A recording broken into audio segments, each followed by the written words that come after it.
Types of audit. Organisational structure के base पे हमारे 3 टाइप्स ऑफ ऑडिट होते हैं। First is voluntary audit, second is statutory audit and third is government audit. तो पहला voluntary audit हम देखते हैं। Voluntary audit also known as private audit, इसको प्राइवेट ऑडिट भी बोला जाता है और ये कंपलसरी नहीं होता है। और कौन करवा सकता है? 1% कंपनी जो OPC होती है वो करवा सकती है, और पार्टनरशिप फर्म, मतलब जहाँ पे ये ऑडिट कंपलसरी नहीं होता है, वॉलंटरी मतलब करवा लेते हैं, तो वो वॉलंटरी ऑडिट कहा जाता है। और सेकंड होता है हमारा स्टैट्यूटरी ऑडिट। ये कहाँ पे होता है? हमारा कंपनी ऑडिट होता है, वो स्टैट्यूटरी ऑडिट होता है।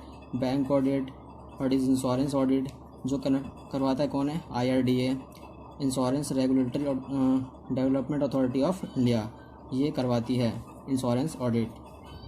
फोर्थ होता है हमारा टैक्स ऑडिट, सेक्शन 44AB में, इनकम टैक्स एक्ट 1961 के अंडर में। जो थर्ड टाइप ऑफ हमारा ऑडिट है government audit. Government audit control entity, finance entity, companies, agencies, stocks and stores, accounts, funds, इन सब का ऑडिट होता है। डिपार्टमेंट्स ऑफ गवर्नमेंट डिपार्टमेंट्स के अंदर इन सब का ऑडिट होता है, वो आता है गवर्नमेंट ऑडिट के अंदर। और audit is done by an auditor, और जो ऑडिटर होता है वो हमारा CA हो सकता है। देखते हैं क्या होता है। He must a chartered accountant who are professional qualified and possess certificate of practice, मतलब COP इसको बोलते हैं, COP, सर्टिफिकेट ऑफ प्रैक्टिस। अब इसको थोड़ा डिटेल में देखेंगे हैं।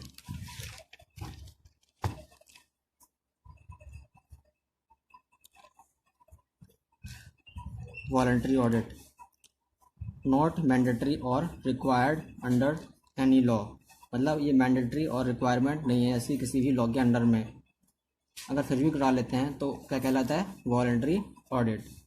और ये प्राइवेट इन नेचर होता है। फॉर एग्जांपल सोल ट्रेडर, यानी कि जो हमारा 1% कंपनीज वगैरह होती है, सोल ट्रेडर होते हैं वो लोग, वो करवा सकते हैं, और पार्टनरशिप फर्म करवा लेती है, तो क्या कहलाता है? वो वॉलंटरी ऑडिट। तो जो वॉलंटरी ऑडिट होता है इसके एडवांटेजेस क्या होते हैं? वॉलंटरी ऑडिट अगर हमने करवा लिया फर्म में, पार्टनरशिप फर्म में, तो इसके बेनिफिट्स क्या हैं, एडवांटेज क्या है? First, internal control system. तो इंटरनल कंट्रोल पे सिस्टम पे कंट्रोल आता है। इंटरनल जो हमारा एम्प्लॉयज़ होते हैं, ठीक है, वर्क प्लेसेस होता है हमारा, मैनेजमेंट होता है, उस पर कंट्रोल हमारा बेटर हो जाता है। Second, reliability and authenticity of financial statement. हमारे जो फाइनेंशियल स्टेटमेंट्स होते हैं वो हमारे रिलायबल हो जाता है, और ऑथेंटिसिटी उस पर अच्छी आती है, और हमारा कंट्रोल बेटर हो जाता है। Third, moral check on the working employ, focus कर सकते हैं कि उनकी मतलब रिक्वायरमेंट्स क्या हैं और वो कैसा वर्क कर रहे हैं हमारे ऑर्गेनाइजेशन में, उस पर फोकस कर सकते हैं हम। फोर्थ, ऑब्टेन फंड्स इजीली, हम ये कंडक्ट करवा के इजीली फंड्स को कंडक्ट ऑब्टेन कर सकते हैं, ठीक है। फिफ्थ, सेटलिंग ऑफ, मतलब सेटलिंग करना है क्या? ट्रेड डिस्प्यूट्स, कोई हमारा डिस्प्यूट चल रहा है उसको हम सेटल कर सकते हैं। लेबर डिस्प्यूट्स, उसको हम सेटल कर सकते हैं। और इंश्योरेंस क्लेम का जो भी कोई हमारा चल रहा है उसको हम सेटल कर सकते हैं through audit. Next is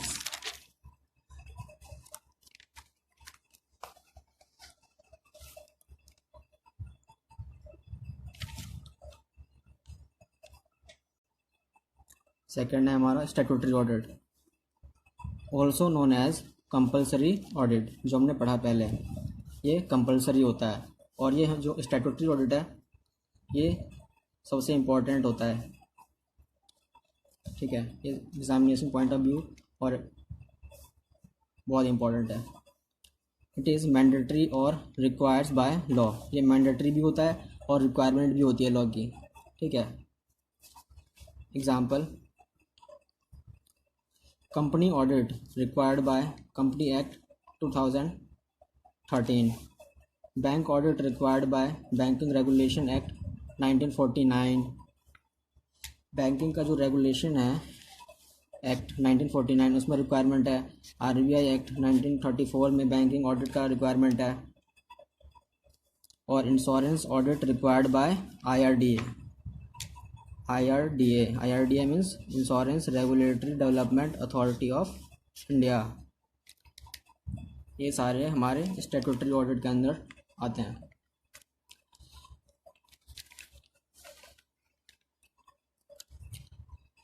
statutory is the checking of accounts required by law.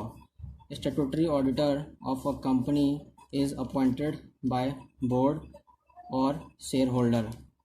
जो स्टैट्यूटरी ऑडिटर है उसका जो अपॉइंटमेंट है वो कर सकता है बोर्ड या फिर share holder in general meeting.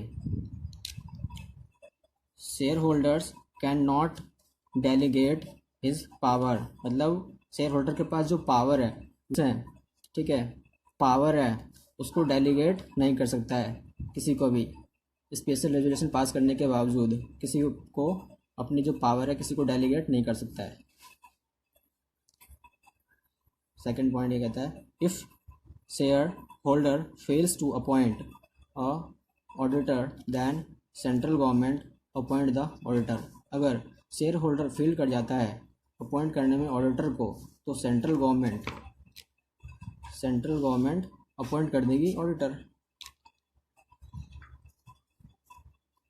Third point such an independent opinion by auditor increase the reliability, authenticity and credibility of financial statement, which may further used by different user for various purpose। जो हमारा auditor है उसका opinion कैसा होना चाहिए? Independent, जो हमारे लिए इंक्रीज़ कर देता है रिलायबिलिटी, ऑथेंटिसिटी एंड क्रेडिबिलिटी को इंक्रीज़ करता है, और ये हमारे लिए बेनिफिशियल होता है और ये बहुत जगह यूज़ होता है, वेरियस पर्पस के लिए यूज़ हो सकता है।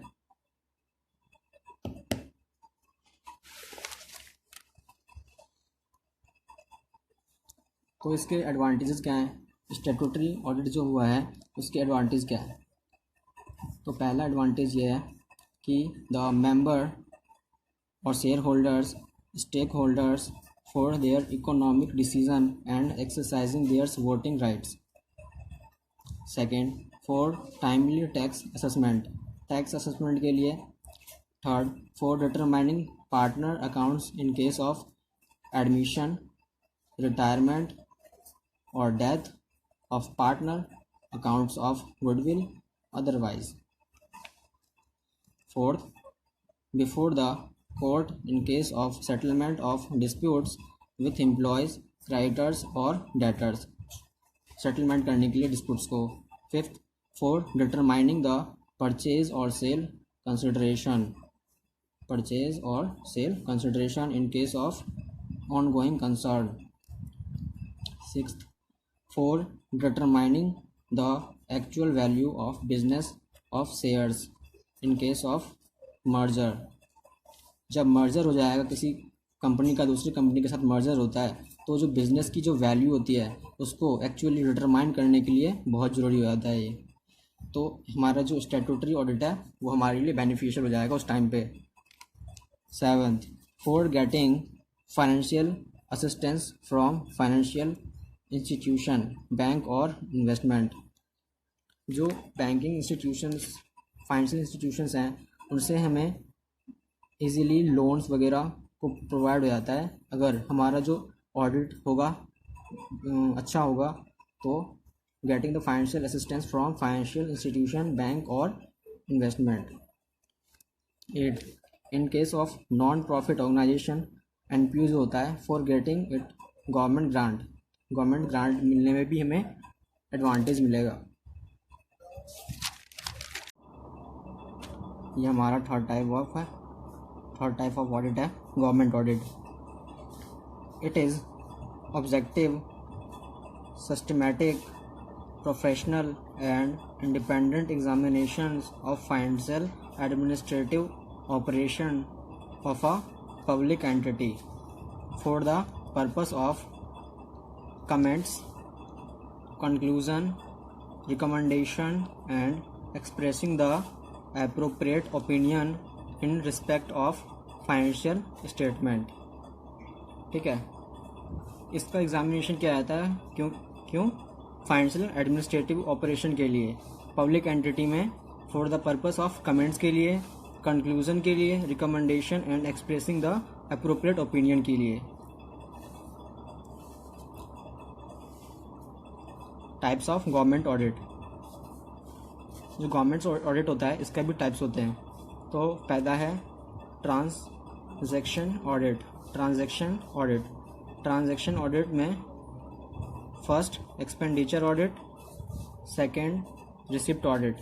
इसमें क्या किया जाता है, गवर्नमेंट्स किसी को फंड देती है, गवर्नमेंट जैसे कि गवर्नमेंट्स डिपार्टमेंट का रोड्स बनाने का, ठीक है, किसी को टेंडर दिया है तो उसका जब ऑडिट होगा तो जो टेंडर जिसको मिला है कंपनी को, उसके जो एक्सपेंडिचर्स होते हैं उसको एग्जामिन करने के लिए जो ऑडिट होगा वो एक्सपेंडिचर ऑडिट कहलाएगा। और रिसिप्ट ऑडिट, जब उसको पैसे मिले हैं गवर्नमेंट से, कितने पैसे मिले हैं, कब मिले हैं, ठीक है, रिसिप्ट का जब ऑडिट होगा तो वो रिसिप्ट ऑडिट के अंदर आएगा। ठीक है, ट्रांजैक्शन ऑडिट के अंदर। Second one is efficiency audit.